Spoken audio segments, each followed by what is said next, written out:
Bank of America is officially agreeing to pay nearly $17 billion to the Justice Department in several states to settle allegations it sold risky mortgage-backed securities ahead of the financial crisis. Yeah, well, former Wells Fargo CEO Dick Kovacevic was outspoken about that settlement this morning on Squawk Box when CNBC's Andrew Ross Sorkin, my colleague, addressed that issue.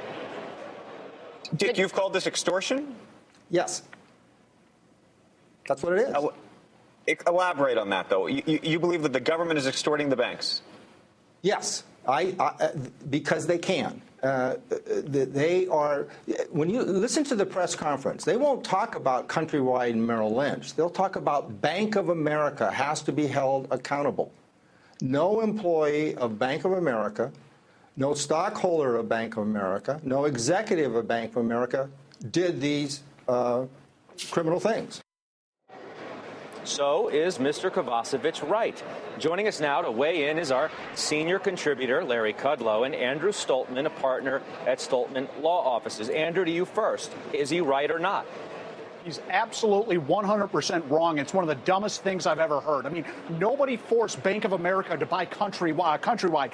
And when they bought Merrill Lynch, realized they made billions of dollars off of that transaction. So, yes, obviously, there's some bad stuff that goes along with that deal when you're making billions of dollars like you have off of the Merrill Lynch deal and the Thunder and Herd. But, guess what? You got to belly up to the bar and you got to settle. Nobody's forcing Bank of America to do anything. They're one of the largest corporations out there, one of the biggest banks, and they have the ability and the resources to fight the government tooth and nail, but they don't do that. They belly up to the bar and they settle because they know the hand is in the cookie jar. But if we could take the example of a bank that issued loans with devious standards or practices or whatever, and that institution collapses and goes away, then how do you ever try and bring justice to the wrong that was done at the time?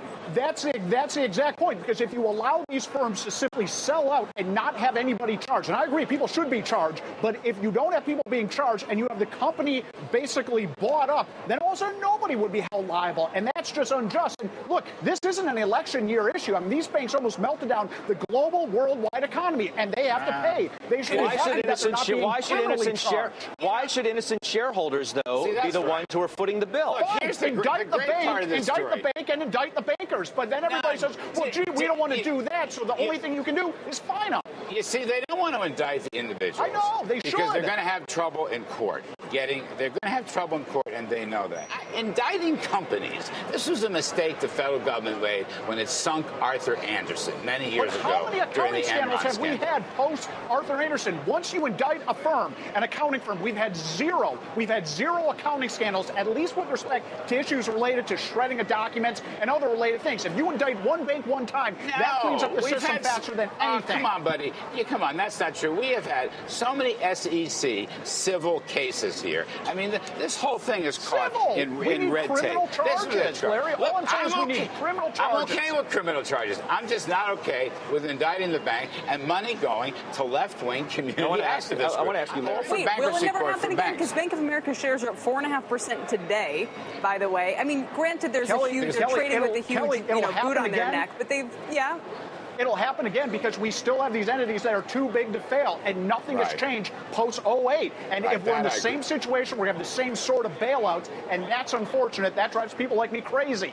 I totally agree with you. You got that point exactly right. I couldn't agree more. We've never really fixed the too big to fail.